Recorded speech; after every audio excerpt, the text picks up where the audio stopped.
It's Lord of the Rings of spices. It's the one spice to rule them all. If you're like me, you probably have some allspice in a cabinet. Even though it's called allspice, it is not all spices mixed together or a spice blend. It's just an allspice berry, a single berry that gets dried and ground up into allspice powder. Now this stuff is common in a lot of fall baking. You'll find it in pumpkin spice. It's very warm and cozy and a woody flavor. I love it in sweet recipes. You can also put it in rubs and marinades and sauces. But one way I like to use up some allspice is to create a fruit dessert topping.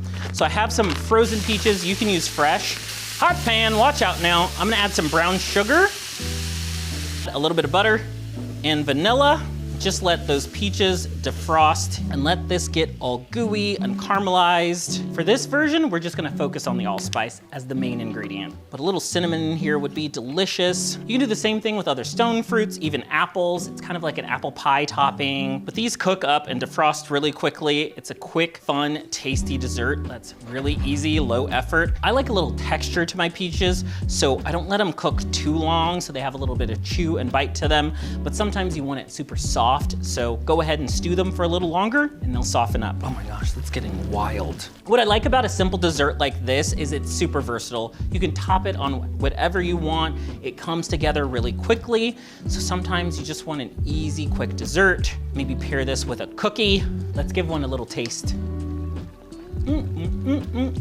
Spiced, sweet, and it smells really good. Allspice really is a berry that can do it all, and maybe you want to give it a try. Add this to more recipes, both sweet and savory. Well, now it's time to dessert this.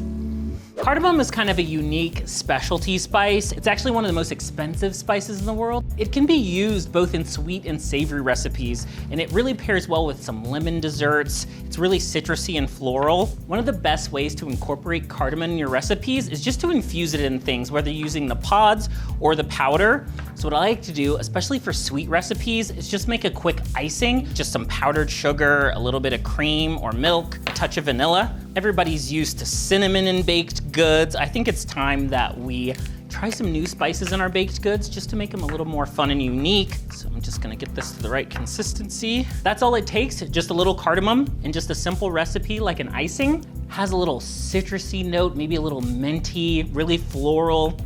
It's really good. It just kind of adds something unique and exotic. And you can also add some ground cardamom to your baked goods itself. I like to infuse this in tea if you're making any kind of tea. You can give it some unique flavor just by adding a few cardamom pods. You do want to crack them a little bit, add them in. And since this is kind of an expensive ingredient, a little goes a long way. So you just need a few pods into a few cups of water. Bring it to a boil, infuse the pods in that liquid, and then you can steep your tea. The other common way to infuse cardamom flavor is just in some rice. Get your rice cooker going and prepared, and then you'll add just a few of these pods to the top. And then once it's done cooking, these should be floating on the top. You can just fish them out with a spoon or a fork. Just a few cardamom pods and your rice will really give it a nice aroma and flavor of those pods. Something else that's also common with cardamom pods is just to eat them as is. They have a really minty, refreshing flavor. So just take a pod. It's so unique. But yeah, you can just chew on a cardamom pod itself, just kind of as a breath freshener, as cleanse your palate a little bit. Ooh, it is so minty, it's so bright, so fresh. I opened this and instantly just a wave of memories came over me. These are cloves, if you're unfamiliar with it. Cloves are that quintessential like holiday smell. Reminds me of baking in the fall, but cloves can be used year-round. Don't think you're just limited to those warm and cozy recipes. You can find ground cloves, but usually use it in a blend of spices. The whole spice is usually used just to flavor just as the whole spice. It's common in pumpkin spice, it's common in Chinese 5-spice. If you've never worked with whole cloves before, they kind of look like these little golf ball tea. If you want to use cloves in a recipe, I put it in a lot of teas. I'll do honey, lemon, and some cloves. You'll take a little piece of citrus and you'll just stud the cloves in there. This is an easy way to add cloves without the need to fish them out. Clove is often paired with orange, so I'm gonna take just a small slice of orange zest. You can do the same thing. Stud it with a few pieces of your clove. I use clove in simmer pots, a variety of recipes. Probably have had clove if you've had like a holiday ham. You'll stud the ham with the cloves. It really does infuse its aroma into recipes more so than its actual flavor. If you have whole cloves and you want ground cloves, you can of course use a mortar and pestle or a spice grinder. But if you want just a little clove accent, just use a little microplane. Just be very careful since they're very small. A little clove does go a long way, so you usually only need a little bit. Just be careful, watch those fingers, and usually I just do a little bit and then move on to a new one. In most cases, you'll just skip the grinding altogether, use ground cloves, or just use them whole and fish them out. Rich and aromatic, it says on the label, which is very true. Coriander is a really interesting spice. It's actually the seed of cilantro or coriander plant. A lot of people have an aversion to cilantro, the plant, or coriander, the plant. The same doesn't go for coriander seeds. So if you are sensitive to cilantro, still give coriander a try. I usually add it to a lot of, ground meat. If I'm doing like a taco night, I'll add some coriander in there, or stews, soups, chilies, that kind of stuff. One of the most common ways to use coriander as the hero, the star of a dish, is to crust it on different meats and proteins. I'm just gonna grind up some of this coriander. If you have a spice grinder, just go ahead and give it a few pulses. If you're looking for just a coarse grind, you're not wanting to get a fine powder, because we want a little bit of that texture. It's really lemony and floral. It's a really bright smell. Go to town on this. So I just have a little salmon fillet here. I'm gonna oil it. And then I made just a little spice blend. This is just a mixture of random stuff from my spice cabinet. That's usually how I use up the last remnants of some spices. I'll just put it in a jar, mix it all together, and that's just my spice blend until it's gone for a little bit. So I don't really put this all over. I just want it crusted on the top. Now you will get some crunch and texture. That's kind of the point of crusting. So there we go. Nice and crusted on there. I've got an oven preheated. I'm just gonna bake this. Voila. That floral note, you may sense a little bit of lavender even. It's a really fun spice. That is really good. Lemony, a little peppery, really delicious flavor, and I love the texture, the crunch of the crust. If you're not a fan of the heavy crust or texture, just grind it up a little finer. Coriander seeds could be a great addition to marinades and even dressings because of those lemony notes, those floral notes. It'll add a lot of aroma to those recipes. So if you like this with seafood or chicken, go ahead and give this a try. You may not know this about me, but cumin is my favorite spice. I probably use this multiple times a week. It's just so good. It's my favorite way to add flavor to just about any dish. And it's super versatile. I mean, it's common in a lot of more, those savory, more spicy dishes, think curries or stews. But I love cumin in just about everything. I use it in my own taco blend. I put it on seafood, rice, chicken, I mean, you name it. Oh, it's so good. For the best flavor, you wanna get the whole seeds and kind of go through a little process to toast them and grind it up fresh. What I'm gonna do is I just have a dry skillet here. It's on really low heat. I'm gonna add in some cumin seed. Ooh, I can already smell this toasting. So this process goes quick. If your recipe calls for a certain measurement of cumin, you're gonna need slightly more cumin seeds to make the ground amount. And what you're looking for is maybe just a slight sizzle sound. You wanna smell it, and you definitely wanna keep an eye on the color. Once you see some browning, once you see the color change, that's when you're ready to pull it. So the easiest way to grind up the cumin is just with a mortar and pestle. Just go round and round, crush it up until it's a fine powder and there's no large seeds left. There you have it, your fresh ground cumin. It's really perfect if you want to elevate and make a dish super special. Just go ahead, buy the seeds. They store a pretty long time, toast them up, and you'll get that delicious flavor in your recipe. Even if you have just the powdered spice already for cumin, go ahead and toast it up the same way.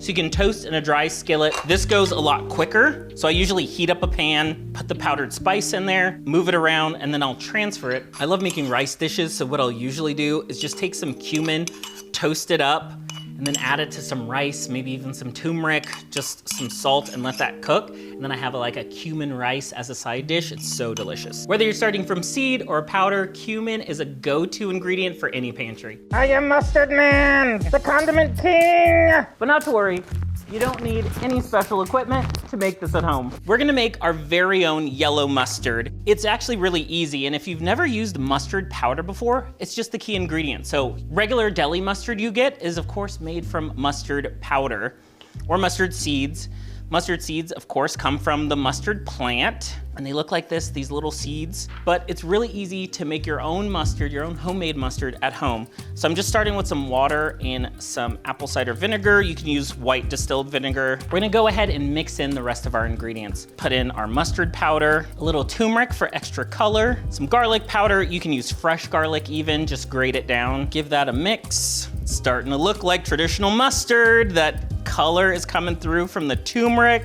So this just needs to reduce and thicken on low. Make sure you get all the lumps of the mustard powder out. I'm gonna add just a little bit of salt, but it already looks and smells just like your traditional mustard. The combination of that powder and the vinegar gives you that traditional mustard taste, but it's a fresh homemade version. You wanna keep that heat pretty low as it reduces. Some mustard recipes include a thickener like flour. I like to do it just like this, just reduce down the liquid to the consistency you're looking for. Once this is thick, you'll wanna cool it down. So I'm just gonna transfer this to a bowl, let it cool, and then we have our mustard made. And with any recipe, if you wanna change up the consistency, maybe it's got a little too thick, reduce down a little too much, just add a splash of water, mix it up, and you'll be good to go. This is still a little warm, but I wanna give it a taste. Make sure the flavors are there, because you can always add a little bit more salt, maybe a little more garlic, whatever spices you want.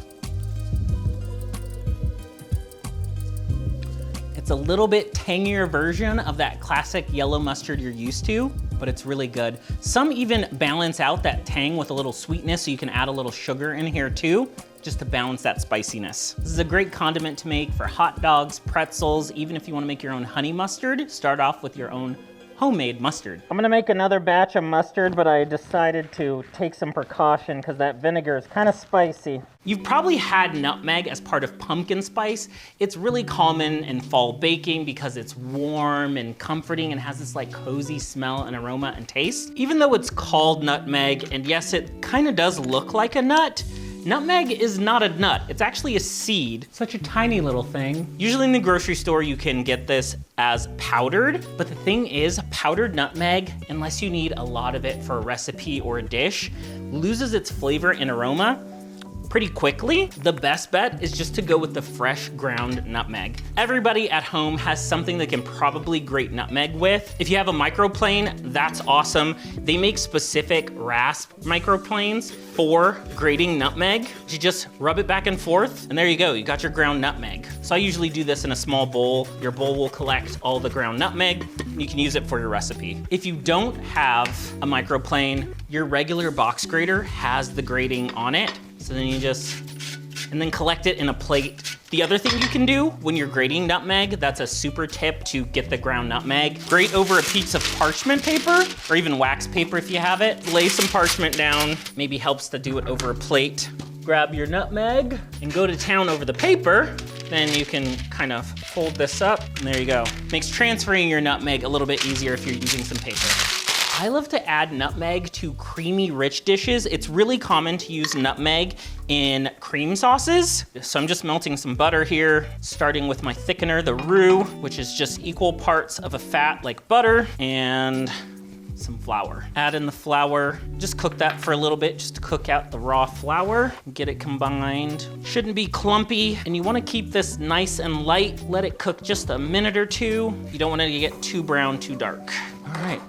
It's looking good. Now the next part, just adding in my cream or just some whole milk, whatever you have. My sauce is coming up to temperature. Give it a good mix. I'm just gonna add a little bit of salt, a few cracks of pepper. You can add garlic, you can add other flavorings. Then I'm just gonna do some nutmeg right on top. I'm just gonna finish it with a little bit of nutmeg once it's thickened up. But this is just the base for pasta. You can use cream sauces in lasagna. I usually substitute like a ricotta filling for a more bechamel cream filling for my lasagna. And a little nutmeg, even with a bolognese or a meat sauce, is gonna be just that little bit of something special in the background. Getting thick, it's getting there. And there we go. Sauce is nice and thick, nice and smooth. A little more at the end, once the heat is off. Creamy. Just that little bit of nutmeg just makes it so interesting and gives it a different dimension. Don't sleep on nutmeg. Not a nut, but a tasty seed. You probably have paprika in your spice cabinet and are pretty familiar with it, but even longtime users of paprika like me I'm a little embarrassed to admit how recently I figured out what paprika even was. I knew it was like a red, kind of chili powder. I use it often in tacos and chilies, all those yummy foods with red color, but never really realized, never really paid attention to what kind of peppers it was, what it was made out of. Basically, essentially, it's just your general bell pepper type peppers, your sweeter peppers, not necessarily like your cayenne or spicy chilies or even dried chilies like a chili powder. Paprika is just the lighter end of that. When you're using paprika, you're basically using bell pepper powder. Paprika is a wonderful ingredient to have in your pantry, but what you may not know is the amount of varieties of paprika that are out there, from sweet paprikas to spicier paprikas. And then of course, smoked paprika is my favorite paprika. So if you've had a paprika that you're not really a fan of, look at the grocery store, hunt a little bit more because there's a variety out there. So you can really play and experiment with the flavors that paprika gives. Not all of them are the same. One of the main things I use paprika for is color. I love to grill with it. I also love to roast with it. Your spices can tend to burn and they lose their flavor. They turn bitter. They're not really great after a period on high heat on the grill. So what I usually do is keep it kind of simple if I'm grilling.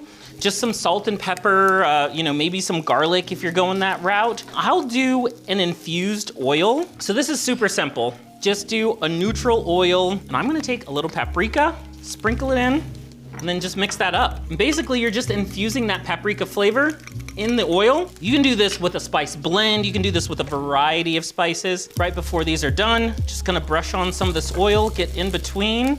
It'll give it that flavor and color. You are adding a little bit of extra oil. That's why I like to use a good quality oil. These are looking so much better now that they have that red color to them. A flavored oil like this is also great for roasting in the oven. I add paprika to potatoes for color. Paprika's pretty common, but you may not be used to the varieties of paprikas, so it's a good way to switch it up. So if you've just been using paprika for color, maybe it's time to start using paprika for flavor. I will say this is probably the coolest shaped spice. Star anise is so interesting. This is gonna be really licoricey, which is actually in its name, anise flavor. That anise flavor is gonna be really kind of bitter. I think the word is astringent, kind of medicinal. The actual star anise doesn't taste like much. I'm not gonna chew it, but it's definitely super aromatic. Now, personally, I'm not a fan of black licorice flavor like the candy, but in certain recipes, star anise is really, really good. It's really common in a lot of like slow braised recipes, soups, stews. So if you're cooking a meat or a dish for a long time, think like a slow cooker meal, a little star anise can be a great flavor to add into it. If you've never had star anise before, a good approachable way to use it is just in a soup. A technique that you can use is just to do a spice sash. You can find bags like this online, and these bags are just a thin mesh cheesecloth fabric, and then you tie it up and you can add it to your recipe, let it cook in there. You can remove this after a little bit. Now the other method, which is the more common, is just to make a sash out of cheesecloth for your hard spices. So I'm gonna take a piece of cheesecloth. You can add your hard spices in. You're just gonna fold this up. Doesn't have to be pretty, but you do wanna secure this pretty tightly. So take some butcher's twine. You just tie a big old knot. If you don't have any butcher's twine, just use your cheesecloth and just do a thin strip of it. You'll use just a little bit of that cheesecloth to make a tie. I kind of feel like this is like a little character could make.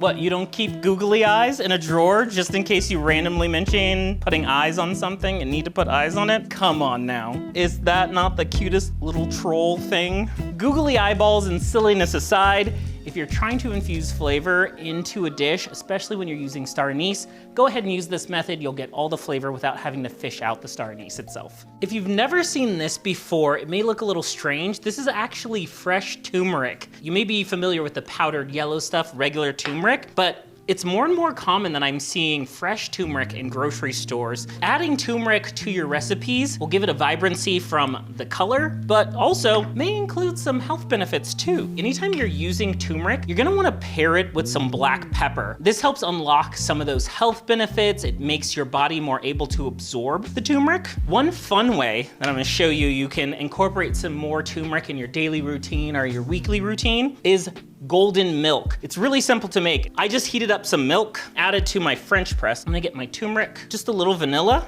You can use maple syrup or any sweetener of your choice. I like to keep things a little natural, so I just put some honey in there. So I'm gonna get that mixed up a little bit, get that honey dissolved, and then of course, the key ingredient to unlocking that turmeric, just a little pinch of black pepper. I have all my ingredients in there, and I'm just gonna froth and mix it. Turmeric can dissolve simply, but sometimes you need a little effort.